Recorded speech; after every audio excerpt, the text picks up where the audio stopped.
In this section, you'll hear a conversation between Alan and Gianna, the office counsellor of a company. First, you have some time to read questions 1 to 6.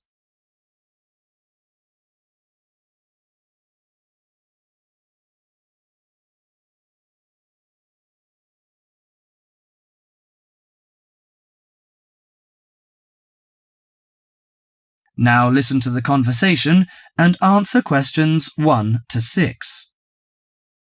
What's up, Gianna? You look like you're in bad shape.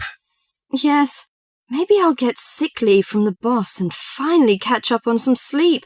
I've barely eaten and slept in days. Those are warning signs of occupational stress. How are things at work? Terrible. After all the layoffs lately, the workload is totally overwhelming for everyone that's left. So I spend every waking moment in the office. I'm kept busy all the time. So you need to take a few minutes break every so often to clear and refresh your mind. But my boss will complain I'm not hard-working. She's so capricious that you can't predict her reaction sometimes. Maybe your boss just doesn't have a clue about how much you're really doing. Keep her updated on your achievements and projects. Also insist that she prioritize everything so you can manage your time better. That's right. I suppose that would help me regain some sense of control, but I'm afraid that she'll take that as a sign of laziness and give me the axe. So take the initiative and hit the job hunting trail now. You'll be surprised at how many opportunities are out there. That's encouraging. Anyway, you should cheer up and get rid of the situation. You know, according to a survey, about 40% of all people find their work very stressful, and 25% develop mental or physical diseases.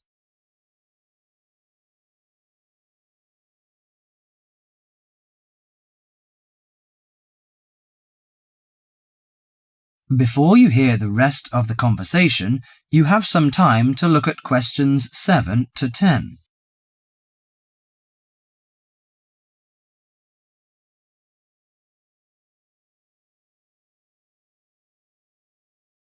Now listen to the conversation and answer questions 7 to 10. So serious? I didn't know that. How do the problems start? You know, they start when conflicts at work induces stress. Your body reacts by flooding the bloodstream with hormones that tense up your muscles and increase your blood pressure. This is meant to save you in a fight or flight situation, but leads to a host of illnesses, ranging from insomnia and headaches to heart attacks, when it occurs regularly over an extended period of time. What should I do to prevent such things happening? Well, most occupational stress is attributed to a recognized lack of control. You should act in advance to relieve the problems. For example, you should actively pursue career opportunities rather than quietly worry about getting fired. Of course, you can't control everything, so you need to help your mind and body cope. Keep a journal to release your frustrations, take short walks to calm down, or if necessary, simply take a mental health day. That is the end of section 1.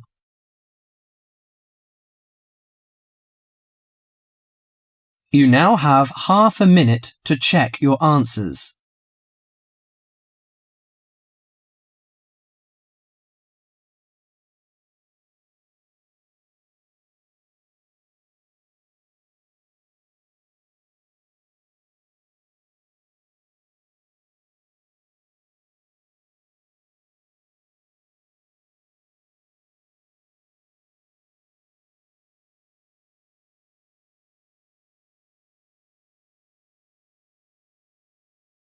Section 2.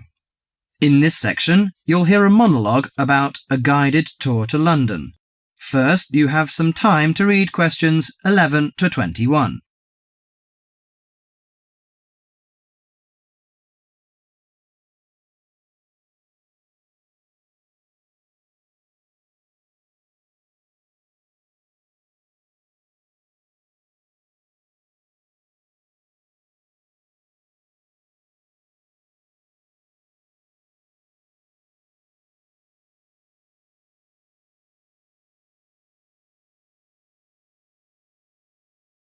Now listen to the monologue and answer questions 11 to 21. Hello, can I just have your attention for a minute? Thank you. My name is Mary Golding. Some of you may recognize me. I used to be a lecturer here at the college, but I changed jobs last year and now I work as the student officer. Okay, well, I'm in today to tell you about a guided tour that we've got going to, London. Well, this will be a good chance for those of you who haven't been to London before to have a look at this beautiful city. I think those of you who come will thoroughly enjoy it. The trip is going to be for 5 days, from the 31st of March, which is a Saturday, to the 4th of April, the following Wednesday.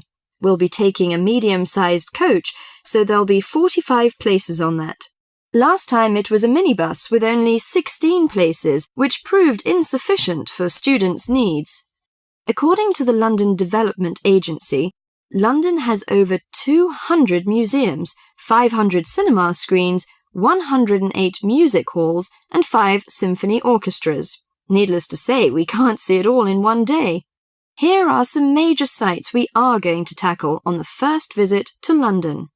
On the first day we're in London, we'll be going on a boat trip up the River Thames and up the London Eye. The Eye is a giant modern Ferris wheel which stands on the south of the river across from the Houses of Parliament. The boat cruise is included in the cost of the trip, so you won't need to worry about spending extra money. But you have to pay to ride the Eye to gaze out over the vast city. After that, we'll visit the Houses of Parliament. The Houses of Parliament, also known as Westminster Palace, was designed in the Gothic style. One of London's famous landmarks, Big Ben, the clock tower named for its 13-ton bell, is also found here. You can have a free visit up there. I think you all know Westminster Abbey, one of the most visited Christian churches in the world. There is no admission charge for this, but there are lots of souvenir shops around, so you might need some money for those. On the second day, we'll be going to the British Museum. The oldest museum in the world is also the most visited site in London. You have to pay to get in there, but it's not expensive. The museum's newly constructed £100 million Great Court, a 2-acre square enclosed by a glass roof, is the largest covered public square in Europe. It is called the Great Court. On the third day, you'll be free to do whatever you like. Personally, I recommend the Natural History Museum. It has over 68 million specimens. Fun exhibits include the Blue Whale exhibit, Rainforest Gallery, Earthquake Experience, and dinosaur displays. The Globe Theatre is a place worthy of visiting. The original Globe Theatre, where actors performed William Shakespeare's plays, burned down in 1613. The newly reconstructed Globe, however, copies original drawings of the 16th century's building's details and uses many of the same techniques and materials. Theatregoers can see performances of Shakespeare's plays, such as Romeo and Juliet and Much Ado About Nothing. If you'd like, can you sign up on this form on the student notice board by Friday? It'll be first come, first served. That is the end of section 2.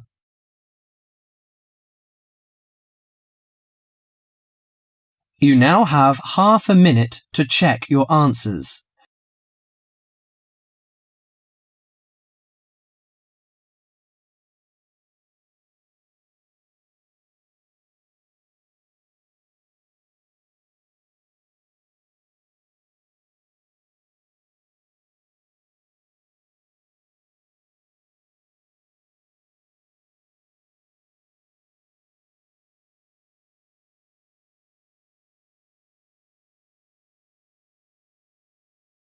Section 3. In this section, you'll hear a discussion about how to manage time. First, you have some time to read questions 22 to 31.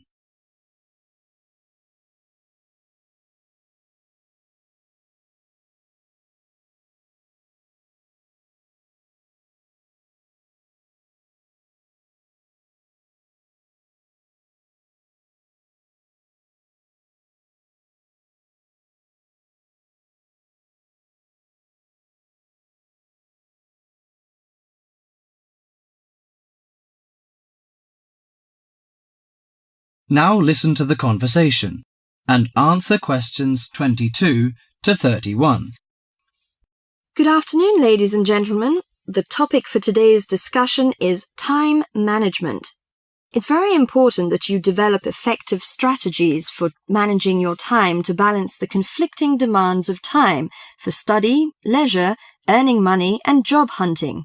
Here is an exercise which will help you to identify areas in which you might be able to improve your time management. Try to answer the 40 questions as honestly as you can, and then score yourself from 1 to 4 in each area. You have 5 minutes to finish them. Okay, please stop and look at the screen. According to your answers, you can find in which area or areas you get the minimum scores, and I can give you some strategies to improve them.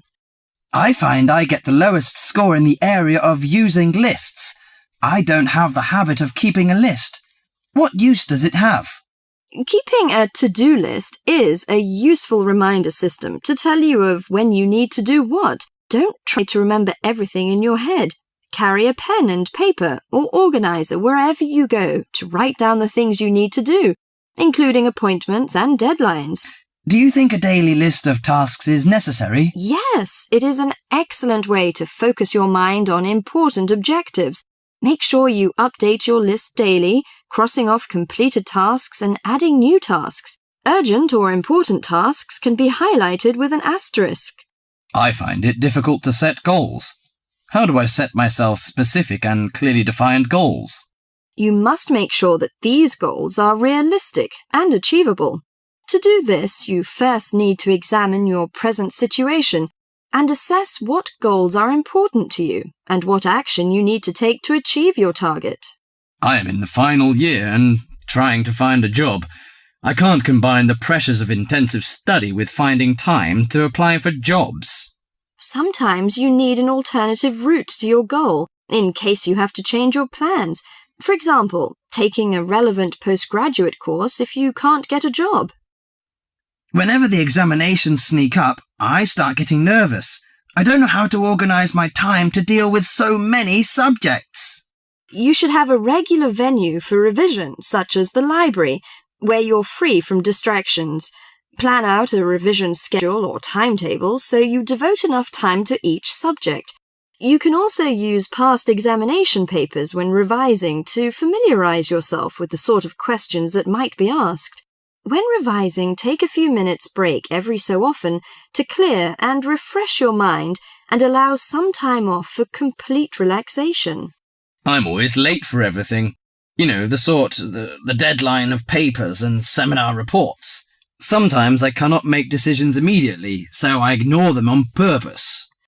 So you fall into the area called procrastination.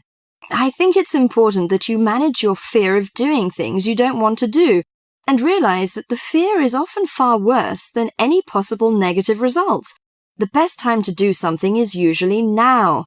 Taking action generates the energy for further action. That is the end of section 3.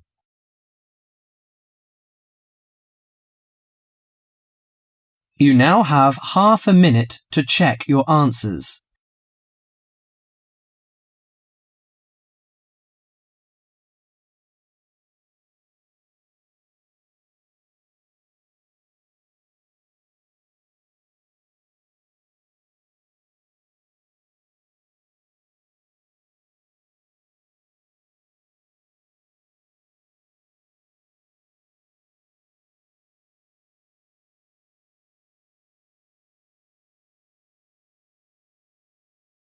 Section 4. In this section, you'll hear a lecture on MSG. First, you have some time to read questions 32 to 41.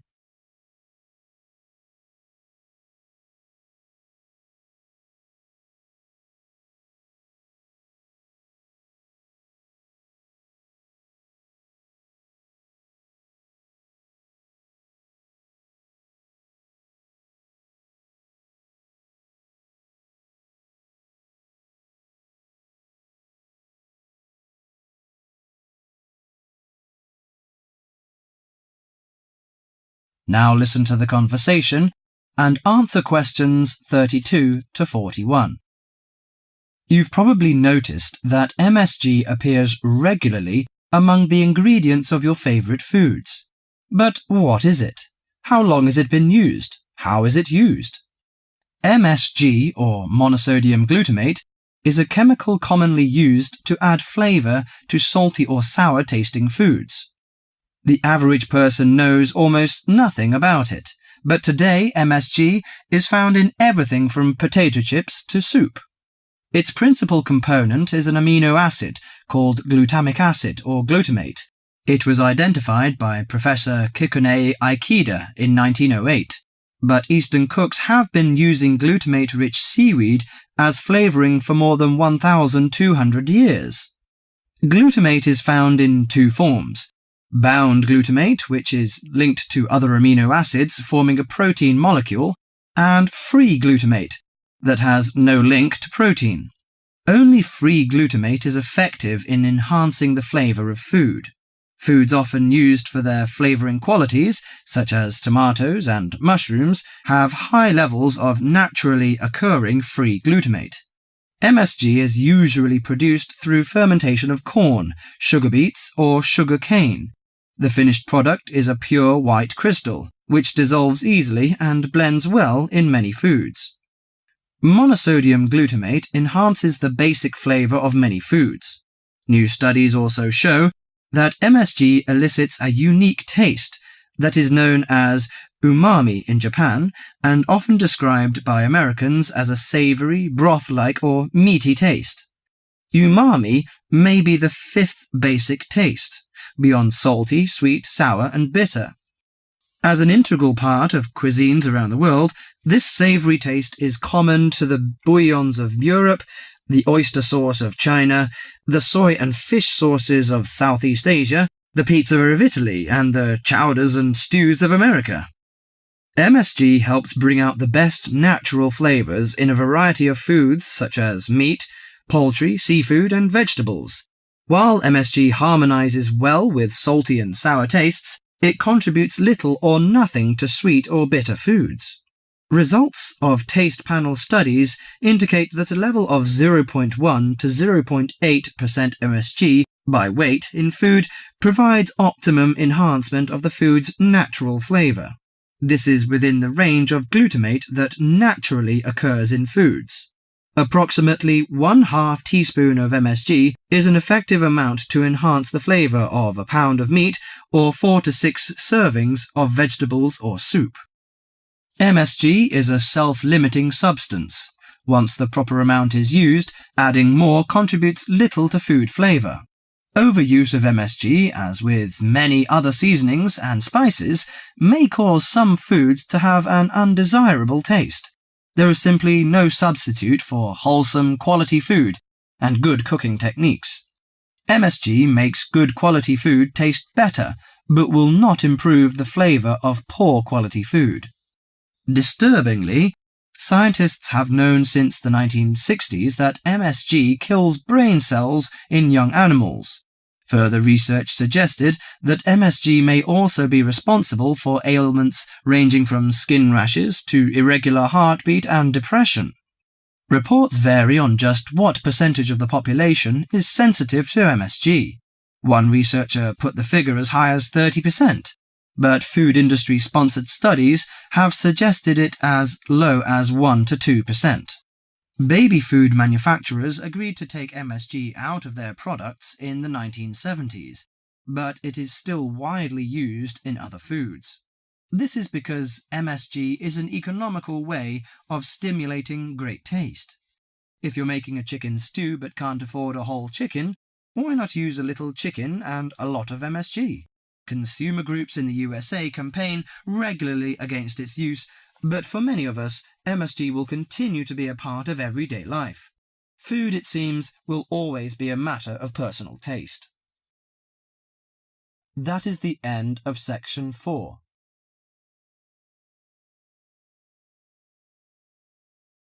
You now have half a minute to check your answers.